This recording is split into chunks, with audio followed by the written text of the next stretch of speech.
And I saw her post exploding and going from 0 to 8,000 followers in 6 months. And I was like, I think I'm missing something here because, I need to go, I need to do this for me. 33% of them are experiencing burnout because they're trying to just stay in a rat race with everybody else. Why is this not working? I've been commenting 100 times a day. It's not normal. And I think that's the key here is meaning. What does all this mean? There are different ways to do business, and social media is not the only way.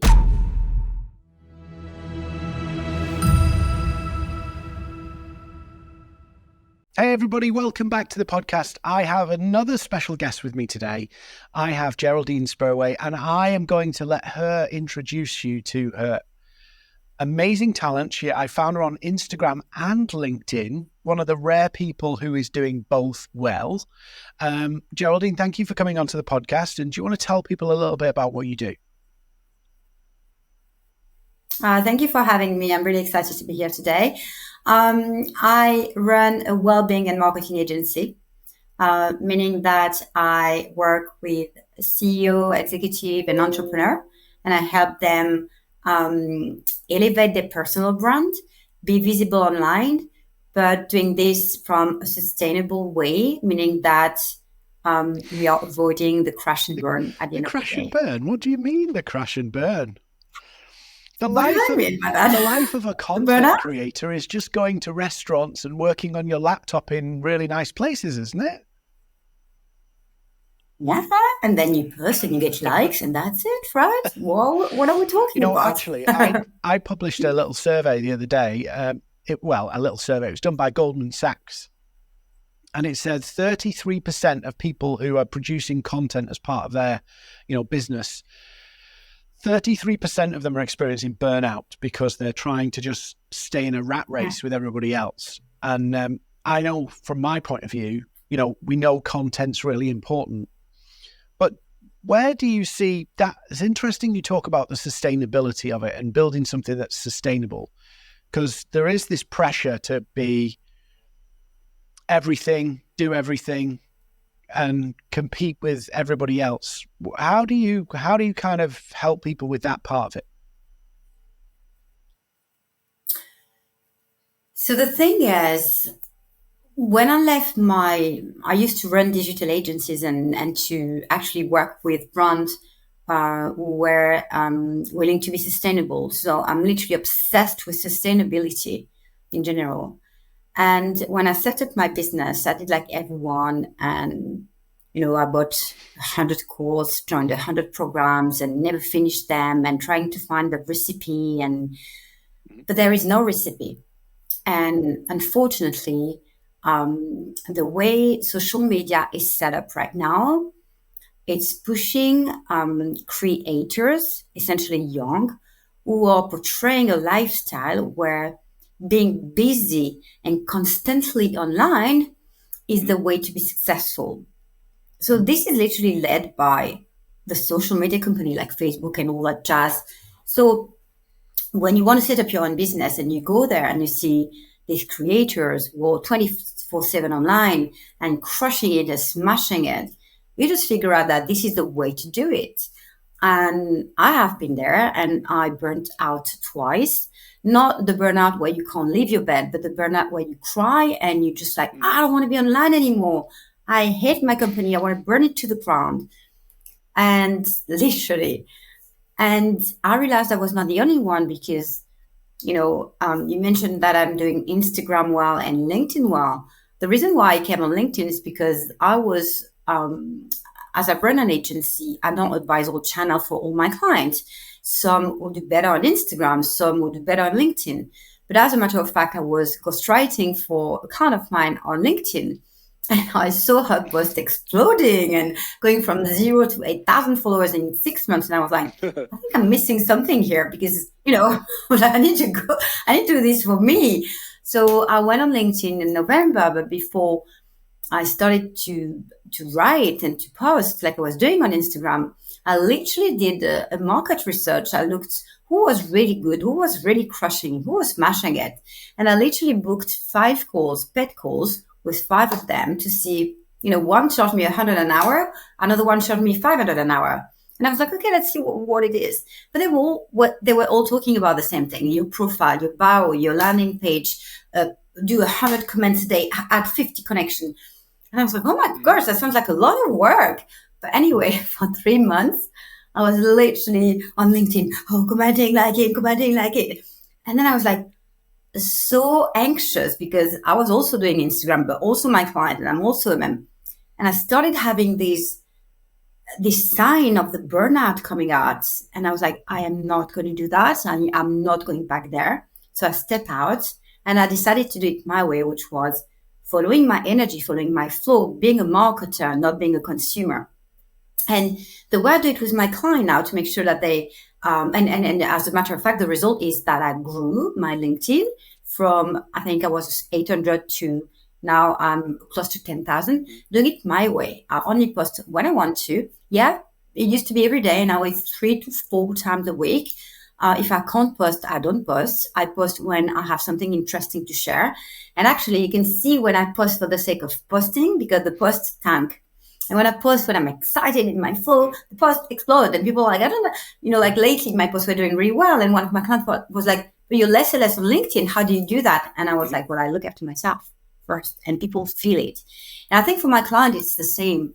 I always tell them there are different ways to do business and social media is not the only way.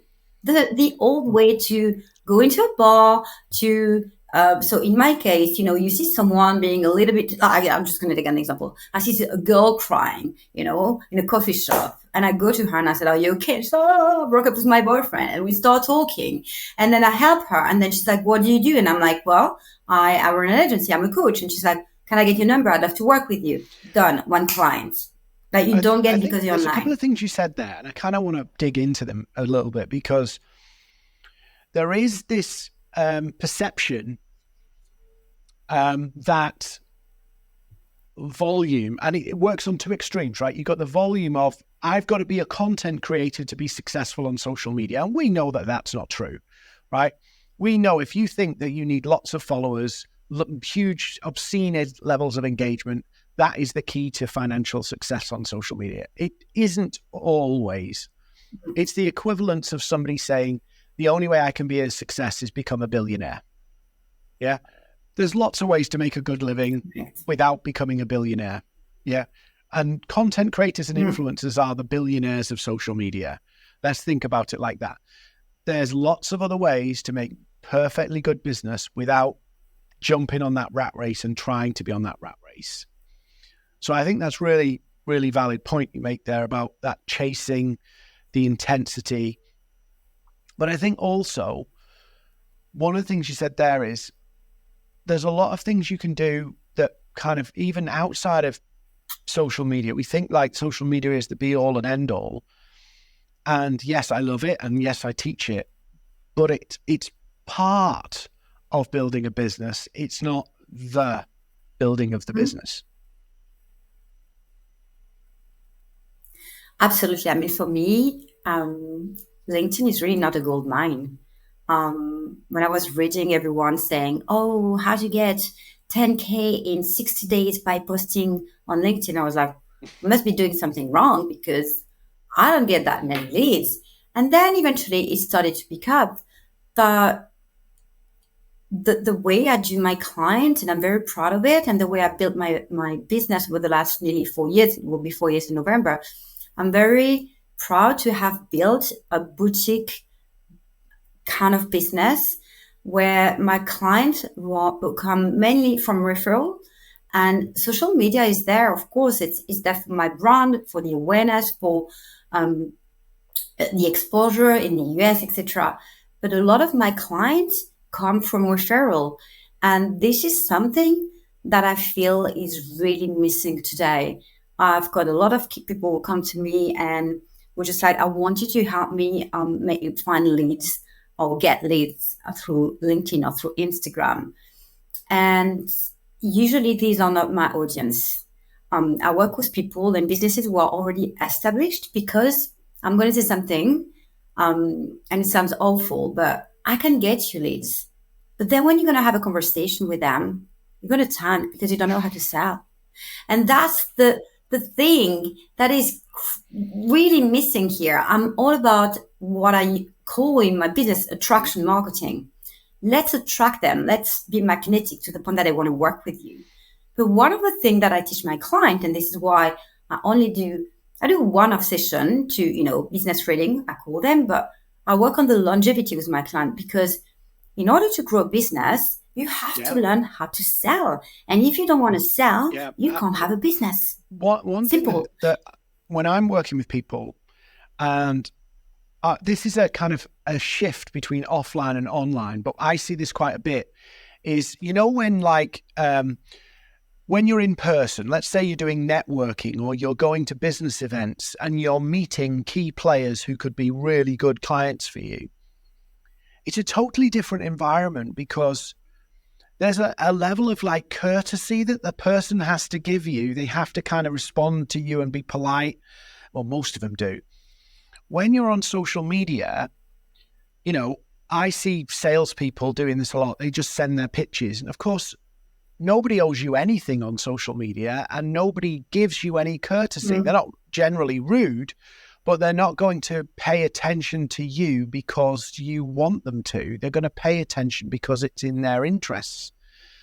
And I think one of the things that I find people struggle with is they think, one, content is the answer. Content is the number one answer to everything, and it's not. It's part of it, but it's not the full pie. Then there's the bit of, hang on a minute, if I've come out of a corporate job and I want to build something, I've got a network of people that I can leverage, great. But once that network of people has been leveraged, the new people I meet will evaluate me based on my offer alone, what I've got to offer them and how that stacks up. And I find a lot of people, I'm saying this a long way round, but I'm trying to give the context. I find a lot of people try to adopt what's worked with people they actually know in a social media context and suddenly realize it's not as valuable in the way they've packaged it as they thought. In other words, I'm not saying their service is rubbish or crap or anything like that. What I'm saying is it's never been through the refining fire of having to stand on its own 2 feet with people who don't give you any courtesy. Are you finding things like that the offer, as we call it, is just not tested? Yeah, as a matter of fact, this is literally what I teach my clients. When they are like, oh, I want to start a group program, and they've never been coaching in their life. And I talk because evidently I work with a lot of entrepreneur and coaches, but I work also with businesses who have nothing to do with that. But for those who are talking about the content creator, they're just like, oh, I'm going to do a launch. I'm going to have a lot of likes and followers, and then I'm going to launch my program. And this is a massive flop. No one is buying. No one is coming. And when they have even 5, or if they are buying and coming, you have 10 people in the mastermind, the cohort, whatever, and they don't even know how to entertain them because they don't know how to speak. They don't know how to hold space. They don't know what to teach. And I personally really love one-to-one, because I feel this is when you train your muscle and you realize that the people come to you for one thing. And the more people come to you for that thing, and the more you help them master, the more you become an expert. And that when you're able to, how can I say, when you're able to get results one-to-one, it's a lot easier than to expand to a group, because you're going to talk about the same thing, but you will be so used to have trained that muscle that when you have 10 people or one, it's the same for you. And I think right now, when I came on in November, there were a lot of creators who were my mates, and I loved them, and they just vanished. They're no longer there. And I reached out to all of them, and some said they're very busy now, meaning they got a job. Some said, one of them said he's got mental health issue, and is quite famous. I mean, famous in the LinkedIn world. And some are just like avoidant, ghosting. And I'm looking at all of that, and I'm thinking, if we all had followed what is good for us, for our energy, for the business that we want to create, as opposed to be a pale copy of the famous creator, it's a more sustainable way to build a business. Like, for example, if I take my case, you were talking about, is not social media the only way to build a business? Or, of course, it's important. But when I set up my business, I've always wanted to do retreats on the beach. Though I'm a breathwork facilitator and energy therapist, and that was my vision. I was like, I'm going to be the Tony Robbins or the Gabby Bernstein of the energy breathwork. It doesn't exist. I'm going to be that person. And I had that vision, and I was meditating on it, visualizing. And then I think it was 2 years ago, there was a hotel in Cumbersand, towards from London. And I remember when I arrived in the UK 13 years ago, my husband took me there, and I was like, one day, I'll be there. And when 2 years ago, I had this moment of excitement, I had overcome COVID, I had broke my shoulder, and through breathwork, I healed myself. And I literally picked up the phone and I say, hey, I'd like to talk to, I call the hotel and say, hey, I'd like to talk to your head of events, which is the CEO, to whoever is managing that. And they were like, sure, it's me. And I said, listen, I'm a breathwork facilitator. I absolutely adore your space. I have a vision for you. Are you open to have a conversation? She was like, yeah, sure. I said, listen, I'd love to set up an event. And I even said at that time, I won't charge you for it. I want you to experiment what it is. And if you like it, feel free to pay me or feel free to book me again. And I said, sure. So they did say, sure. They booked me to the other person and I had a chat, etc. We refined the concept. And now I run events for them regularly. And it's been 2 years and I built a community. And it all started from me being, hey, I want to do this. It wasn't me contacting them by cold DMing on LinkedIn where they're not even, it was just me following my inspiration, my intuition, and being like, I'm going to make this happen. I'm going to have a conversation. I'm going to connect to a human being and tell them why it's going to be good for the client and how I can help the client by offering another service to their client base. Yeah. You see what I mean? So social media is important, but it's also important to call, have a conversation. And interestingly, I mean, just to put, because when we look at, I don't want to rip content creators because I think they're a market of their own, but I feel a lot for what I call real businesses. And I don't mean that in a derogatory sense, but I mean the businesses where it's humans helping humans. It's not I'm buying an online course or, that kind of stuff, digital products, where it's a human helping a human with a service, a product, or what have you. So I call them real businesses because there is a different model there that LinkedIn is part of the piece or social media is part of the piece, but it's not the only piece. And if I look at what I do, people might look at me and go, Dean, what do? You sell online courses. Actually, the vast majority of the work we do, like 75%, is actually either one-to-one through our team of coaches and sales coaches, or it's in larger events in different cities around the UK and Europe and a bit in America, where we're actually getting into the nitty-gritty of helping people do stuff. But what I'm trying to get at is exactly what you're saying is, first of all, you have to design the business. How do you want this business to work? Like you did.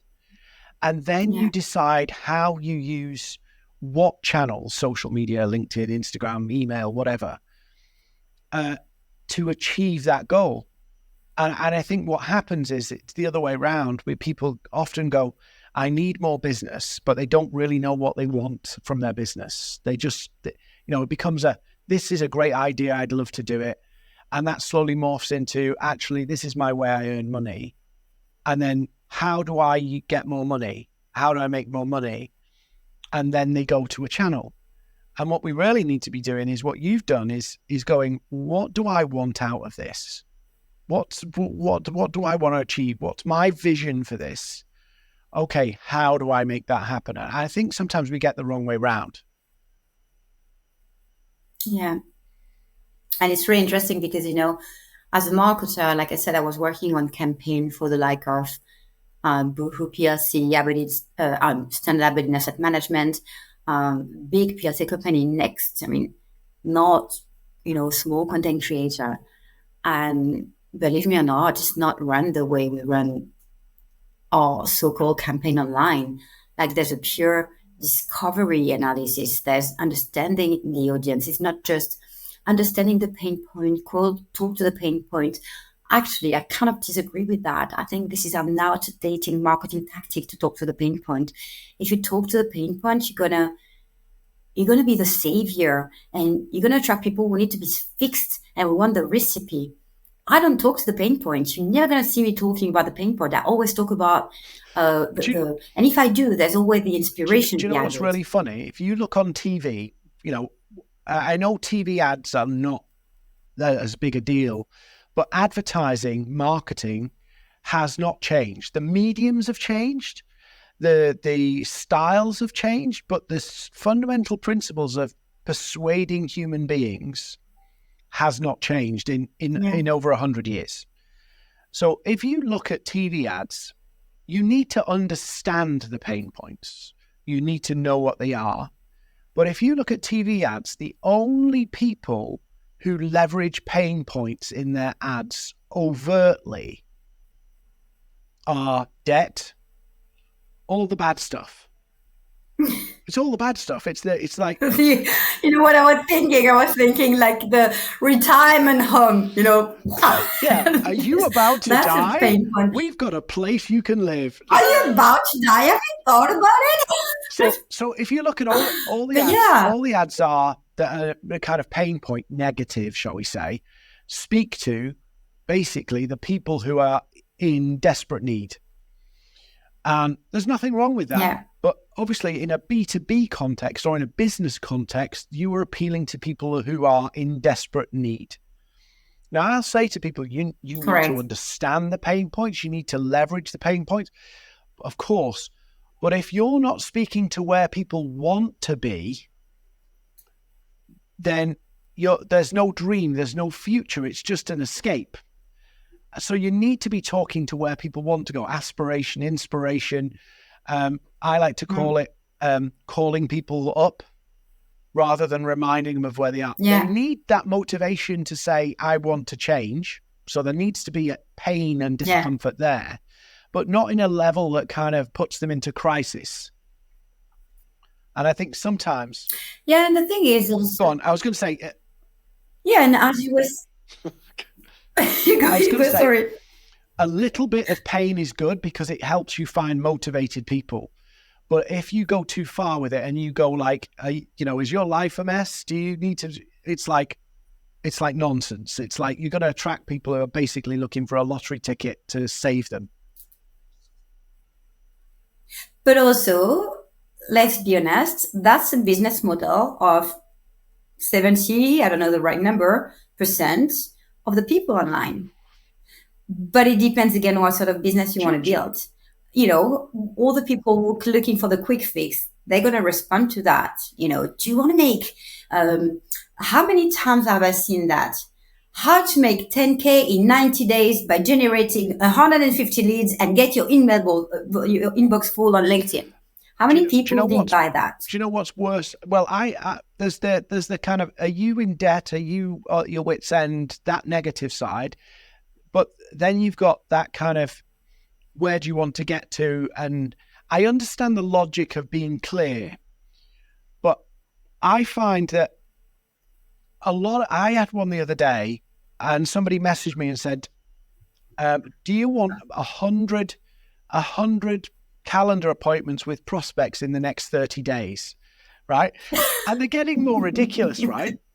But the reason why they work is because they're very specific, right? So they're very specific about 90 days, 100, 7 this. We know that we like specifics. But if you work out the maths of what 100 looks like, right? 100 calls in the next 30 days, assuming you're only working, Monday to Friday, that is 5 calls per day. If you're a solopreneur graphic designer, if you're a coach, if you're a business owner, how the hell do you get any other work done? And why do you need 100? Because if they're good quality calls, 100 would probably make you a millionaire. But that basically says if you start to pop up, they're probably half of them are shit. But that's really funny when you're saying that, because I remember when I was, LinkedIn during the 3 months, I was like, liking, commenting, liking, commenting. I was like, what the hell? I don't have the time to do my work. I'm literally falling behind everything. And I was looking at all these people who were supposed to be leading the way, the guru. And I was like, hang on a second. If they spend 8 hours a day doing that, they have no client. Because if you have clients, you don't have the time. Yes, of course, you can schedule half an hour in the morning, half an hour lunchtime. You make it part of your, your daily routine. It's mandatory, like you do your account, right? For those who do their accounts. But I completely, we were talking with actually, most of my friends are very successful business owners, and they're just all laughing at me. They call me the influencer. They're just like, you're the influencer. I'm like, F word, you all. I'm not an influencer. I've got 2 friends who run digital agency, and they're just like, you're a micro influencer. You actually need to capitalize on that. And I don't like that. But I guess what we're saying that they are not online at all. Yeah. Like they are not. They're literally running businesses. They have a team doing a few email and maybe 1 LinkedIn post a month, but that's about it. They actually pitch, tender, do these kind of things. And and I was saying, that's funny you saying that, because all these people selling how to grow and to make leads on LinkedIn are 24/7 on LinkedIn. So how can you have clients if you're 24/7 online? It doesn't make any sense to me. And this is when I figured this out. There's 2 parts to that, right? So some of the, I've got a couple of very, very big accounts I'm connected with. The 100,000, 500,000. And one of them is, here's how to build your platform and sell on autopilot, right? And all this stuff, you can do that, but it's not, as you and I know, it's not as easy as it looks. Post, even when you get posts that go really nuts and you go, wow, this feels incredible. Some of them, you think, I should have got more business from that, and I didn't. Yeah, so you can't bank on content, right? You can't bank on content. So I've got a couple of them, one in particular, 174,000 followers. So you're like, whoa, everything they touch is like in the thousands of likes. It's like gold dust. And we'll not go into whether there's any secret sauce behind that. We'll leave that for another day. But I get messages from them every other week pitching their course or their latest thing in the DMs. And you never see that. You don't see content creators saying, I'm pitching people in the DMs. You don't see that. All you see is this kind of distorted version of this content exploding and them telling you how well they're doing. You don't see the reality is they're actually messaging people too, because the content is just not predictable enough. Now, sure, if you've got 150,000 followers and you can put out your course promotion and you can get 2,000 likes, and good luck with that, by the way, that doesn't happen for even Gary Vee, then knock yourself out. But most of these people are not making the money the way people think they are. So I'll just give you one more point. No. I got the data on this as well, because I'm not against content creators. I'm not against influencers. I'm really not. What I'm kind of concerned at is that ordinary businesses, really good businesses, are getting the perception that in order to be successful in business, they have to do what the content creator's doing. And it's not the case. They can find their own path. But the stat is, and this is validated by Tilt and Goldman Sachs, the average content creator makes less than $50,000 a year. That's it. The average content creator. Right? I believe it. So the people, 49%, I'll have to check my stats here. It's either 44 or 49%. Let's go with 44 because it's lower. 44% of content creators and influencers have told this survey that the majority, their primary income source is not from their content creation business. They're doing other things. They've got a side hustle, they've got a job, their partner's supporting them. Yeah, it's not the primary household income. But the perception is all that love and adoration equals cash, and it doesn't. Sorry, I'll shut up with my little rant now. No, but you know what? I've been there. I've been ranting like you about that, and simply because I've seen women getting in debt. The woman who thought they could become the next famous coach. One of them was my client, and the first thing I said to her is, "You're gonna get a job." And this woman, she was like exhausting herself. She wanted to be the next famous coach on Instagram. And literally, when I did her, who she is, what she stands for, etc., I realized that she used to work for the biggest production company, TV production company in France. She's French, and we literally refined all her approach, her LinkedIn, but from a corporate point of view. And I said, right now we're going for consulting position. And I said, and then when you get security, we can revisit and start your business again. Within 3 weeks of working together, she signed a 30K deal with the company, with the consulting company. 1 month later, another 20. So she was already at 50K. And now at that time only, I said, okay, now we can start talking about the offer that we're going to create on your coaching program on Instagram and everything. She started in March. She ended up at 220,000 euro. So I don't know, in pound, maybe 200,000 pound, with a consulting position. And guess how much was coming from the little coaching on Instagram? Not even 5%. Right. And this is the thing. And people were like, oh my gosh, on Instagram, she's so successful, da, da, da. But the money wasn't coming from her coaching. It was coming from the amazing work she was doing within this corporate organization. Because at some point I said to her, hey, let's stop the hemorrhage here. Let's just go and calm your nervous system down and actually put you where you're supposed to be and be successful and make money. And once you will have that money, then we can start building the rest back up. And I think I agree with you about that, smoke and mirror effect, like all the money. I have so many clients who are coaches and who have property and the money come from property, or so many of them who have the partner supporting them and they can afford not working for a year or two. And then we have those who think that it can happen within 2 months. They quit their job and they just come in despair.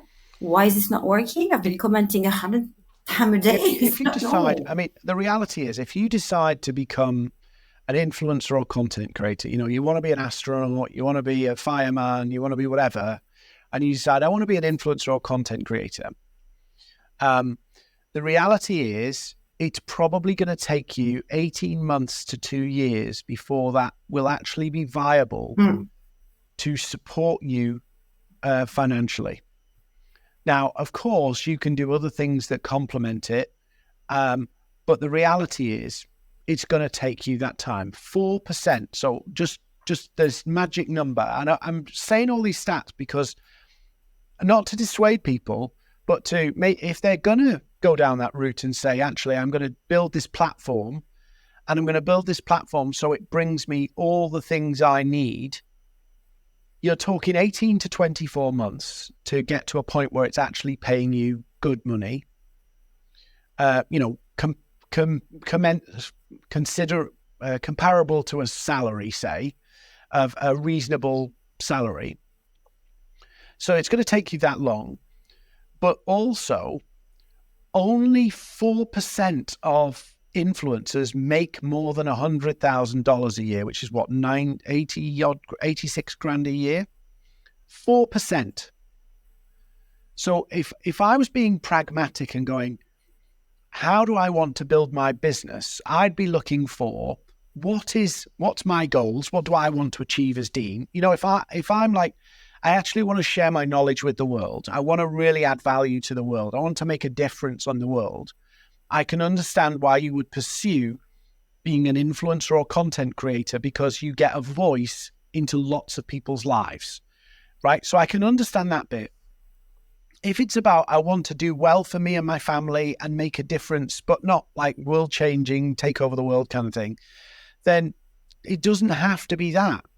I've got clients with 1,000 connections making 20, 30,000 pounds a month. And then they're not having to put themselves on the altar of content. to do it. So I think understanding what you want from it and then finding the path to it is like the first thing, because I would imagine, and I'm putting words in your mouth, Geraldine, so apologies, but if your client that you're talking about there has got global expertise in consulting and making major changes and transformations, that's quite a change to go in, actually, I'm going to talk to one person about their journey. And it's a different style of working and everything. And that's a change in themselves and how they're going to do business. And let's be honest, they may not like it. They may not like the way it works. The thing is, in the case of that particular client, they took some sort of deconstruction of the fact that she didn't fail, but there was a better way. And she had been burned out by corporate, so she had been sacked. So she thought, never want to go back there. And we had to do, like I said, I do the mindset work and everything in order for her to embody the identity of a CEO, that she had something to bring on the table. And she's in a very niche industry. The women I work with are for most of them working in very male-dominated industry. So it's difficult to find your space and your voice. But when you do as a woman and not as a man, like embracing your feminine energy and who you really are, it does make a difference. Like, it's incredible. Now we're talking to a woman who is just about to move to Canada because she has had a much better opportunity. And this is funny because when she came to me, she was like, I have £3,000 left and I want to work, €3,000 left. I want to work with you. And I said to her, well, I can't work with you one-to-one because, I'm more expensive than that, but you should join my group program. And if halfway through you make the money, then you can enroll my one-to-one and I will deduct that. Anyway, long story short, within 3 weeks, like I said, she made 30K and she enrolled my one-to-one. But this is someone who had €3,000 left in her bank account. And we were just like, I'm going to capitalize on that. And I just said, okay, let's just stop that. That is not working. We're going to go where you're going to thrive, you're going to shine. And I think we all have to work with our strengths. So I do love creating content, but not to make money. I'm just passionate about creating content. I do photo shoot. People are like, what did you? Are you a photographer? No, I just really love making photo and making people beautiful. Like, give me someone who's very ugly, I'll make him beautiful. Like, it's something I'm really passionate about. I'm obsessed with beauty and aesthetic. So for me, it's, creating content is about telling stories through words, through visual. And I believe when people own their story and find their way to tell the word, to add value to the word, to have their voice being heard, this is when the things happen, the beauty happens, people want to work with them. And yes, there's a business model that is working, selling how-to and template is working. I believe it is because they're obviously making a lot of money, these guys. But I believe it's going to be dying very soon because it's becoming very saturated. It's really difficult when I had something yesterday and I could not believe my eyes. I really could not believe my eyes, right? This never happened to me before. But I was scrolling through LinkedIn and somebody had commented on one of my posts and I looked through their feed to see what else they were commenting on. And there was a post of mine with my details kind of scrubbed off it, and an influencer was, I think they were an influencer, depends how you define them, somebody with a large following had basically literally changed the colours. I don't mean literally made it again. I mean, downloaded it, cropped my details out, and then changed, the hue and saturation on it so it changed to their colour scheme, and put it back out as theirs. And I commented on it and went, I recognise that, tagged their name and winked. But I think you're right. The how-to, it's a bit like the internet, right? All of these content creators who are creating how-tos. So hold on, you need to tell us the story. What happened? They have not responded yet. They have not responded, but I can show you. I'll show you offline and you'll go, I cannot believe this. This is... Now, so they basically took my post And this is a kind of thing that content creators do. They look at other people's posts and go, I can do my version of that. But there's a more insidious version of, I'll just take that. I'll just do that. And what I object to is, I had one the other day blind message me and said, I can get you another 10K a month in the next 30 days. And I decided to engage with them, right? And towards the end of the conversation, he said, I've not got to 10K myself yet. I'm still working on it. I'd love to kind of have a chat with you and pick your brains. And I'm like, oh my God, this is what's going on. There are people on the internet who are selling a life, selling an offer, marketing themselves as something that they are not. And the problem isn't that they can do what they like. The problem is other people are looking at that and going, why am I so shit when that person there can seem to make it and they've got no experience? They've never done this before. They've come from nowhere. I've been doing this for 5 years, 10 years, and they kind of trounce me. What am I doing wrong? And actually, they're doing nothing wrong. They're just seeing something that isn't real. Yeah, it's very important to keep your feet well grounded, as I say. Like for me, this year I've decided, so the last 4 years, it was all about, building my business, making a 30 to 50K a month. And then, and I'm just like, no, I want freedom. I want time. I want to travel. I've already booked 3 trips for the end of the year. I've decided that I'm not saying one is not important. It is, London is expensive and you have kids and everything, but I have to be grounded in the reality. First of all, when I travel, this is when I get my best inspiration, and my content is actually my content is not about selling what I do. My content is inspirational, and I need to get my inspiration from the travel, from the people. When I travel, this is when I meet people with whom I'm going to be traveling. People will be like, if I'm meditating. The other day I was meditating on a beach in Spain, and a woman came and talked to me after, and she said, oh, what do you do? And I explained what I did, and it was 7 o'clock in the morning. And she happened to be the owner of a big hotel, and she wants to book me for a retreat. And it was 7 a.m. I was meditating, with my hoodie on a beach in Spain. And I don't think it would have happened if I was, only doing that LinkedIn engagement at 7 a.m. like they said to all do. And so I think it's very important to embrace social media, use it to promote your business for visibility, but understand the limits for your business. If you're not selling how to, then revisit the classic, work with people who actually have been on the market for years and who know what it means to build real businesses, and get the expertise of these people to help you sell, create a pitch deck, respond to objection, follow up, these kind of things that people seem to forget. It's just not about getting leads. It's about, what do we do when we have this lead then? We need to convert. It's a whole process. And I loved what you said there about it's your business. What do you want from it? And then you build and skill yourself around what you need to get that done. And, Correct. I've had to go on a journey this year, a little painful journey really, but I had to come to the realization of, what do I want for my business? Because I think we're so eager to help people. And most people who start a business, they don't go into it because, I want to become a billionaire. They go into it because they have a passion and they want to share it with the world. They have a vision they want to bring to life. And sometimes that vision gets disconnected from your passion, and you end up serving a vision you didn't sign up for.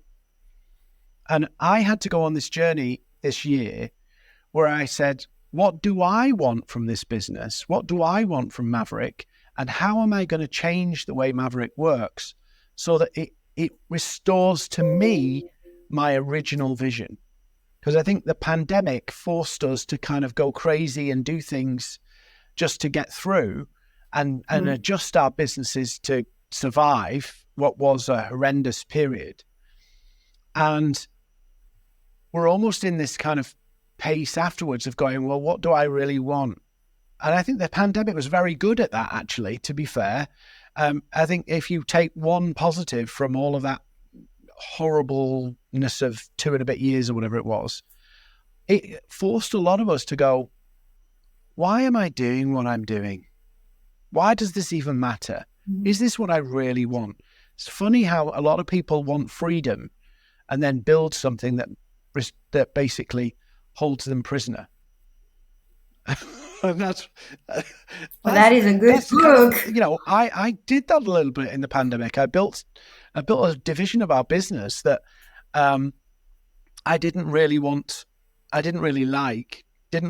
get involved with, because it was very much kind of, I had to do this. And this year we've said, do you know what? That doesn't fit with where we want to be. So we're not going to do that anymore. Which is scary. I'm not surprised. Yeah, I'm not surprised. So I don't know if you know if you're spiritual or not, but tonight is the what we call the blue moon. It's the second full moon in a month. It never happens, like very rarely, and it is really energetically a time where we can close chapters to create something new. And that was, I mean, the month of August, I've seen a lot of people breaking up, leaving their marriage, leaving division in their businesses and everything. In fact, I've heard only that. All my mates were like, "Oh, what are you doing?" I'm divorcing. And energetically, it's like people are waking up and they realized, who do I really want to be? Like, what is life? What does it really mean? And so we are supposed to pack things up right now and write the new chapter from tomorrow of the blue moon. But I guess what I'm saying, it was the same for me. I never wanted to do digital transformation. That's what I used to do in corporates. But when the pandemic hit, I had just set up my business, and people were coming to me to build personal brand, which was literally not known at the time. People just wanted a website and to be known and have a social media set up and existing. And now it's called personal brand suddenly, but it's always been existing. And I did it, although I didn't want to do it. I didn't want to build a website. I didn't want to do that, but I did it for the money. And last year I tried to leave that division, and then people kept coming to me, and I was like, okay, you accept one project and you accept another one. And this year I had people coming to me and asking me, "Oh, can you do my website?" And I literally said no. I said, "No, but I work with people, and I can refer you to people I work with, and I take a percentage as a referral fee, and I'm very happy with that." And it took me a while to understand that my business is going to survive even though I dropped that division, and to trust that I was making space for what really excites me. And honestly, I haven't seen a drop in my revenue, quite the opposite, because I was making space for something that enlightened me better. But like you, it was just like, do I really want to do that? And I think, however you look at it and whatever you think life is, and whether you're spiritual, whatever your view on life is, the reality is we are going to spend most of our prime years, shall we say, doing something. And yes, there's the whole, actually, I need to prepare for the future and I've got to do all of that stuff. And there's how do I want to live my life? How do I want to do things? How do I want my business to work? Because you are going to have to be involved in these things for a long time. And if we don't really understand what we want, we end up just doing things for no real reason, and the meaning of life kind of gets lost. And I know we're kind of going way out of business here, but it is right. Why am I doing what I'm doing? I'm doing what I'm doing because I get a sense of fulfillment from helping people, albeit in a very narrow channel. I'd like to solve world hunger, climate change, and do all of those stuff, but I don't have a clue where to start with them. But I can start with helping some people build their business. And I think that's the key here is meaning. What does all this mean? And does what you do have any meaning to you? And does it feel like it's significant to you? Because if it isn't, you probably shouldn't. Yeah, it's you just literally describe what I do. Like, if it doesn't mean anything to you, you shouldn't even go there. like I said, I work with energy, and one of the tool I use, which is called human design, is understanding the energetic blueprint of your soul for when you were incarnated into this earth. And literally, we look at, what's your energetic blueprint, what you're supposed to shine, what you're supposed to do, and where you're supposed to be.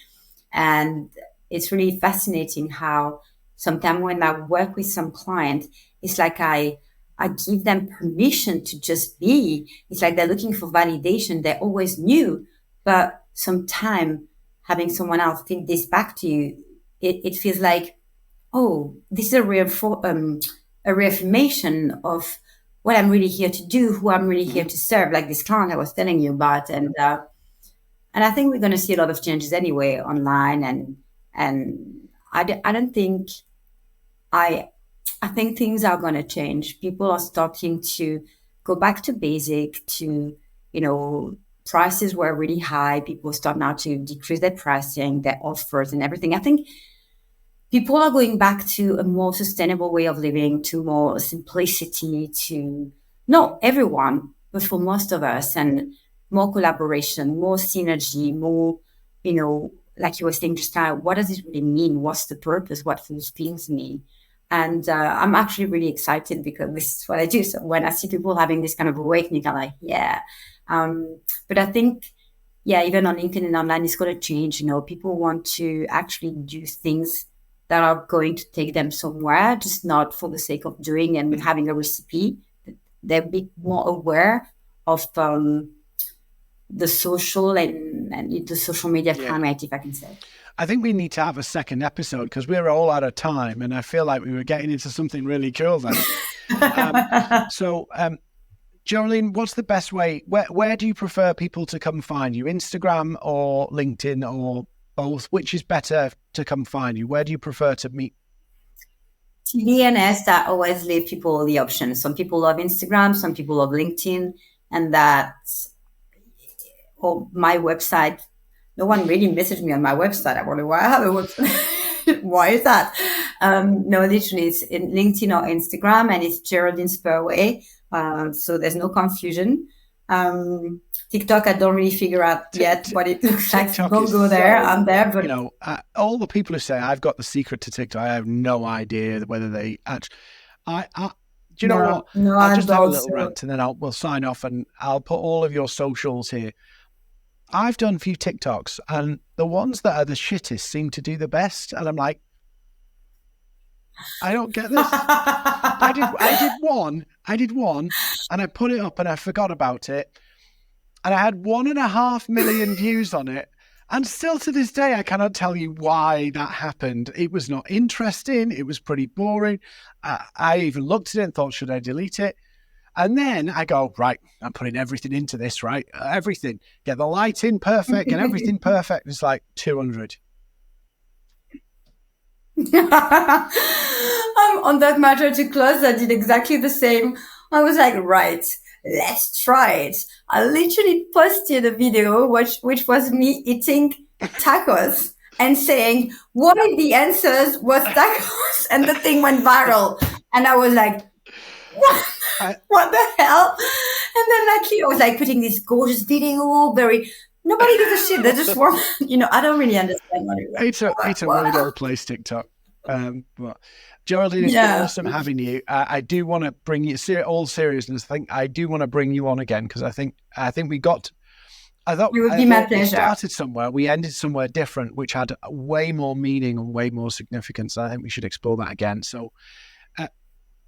Yeah, it was amazing. So everybody go check out Geraldine.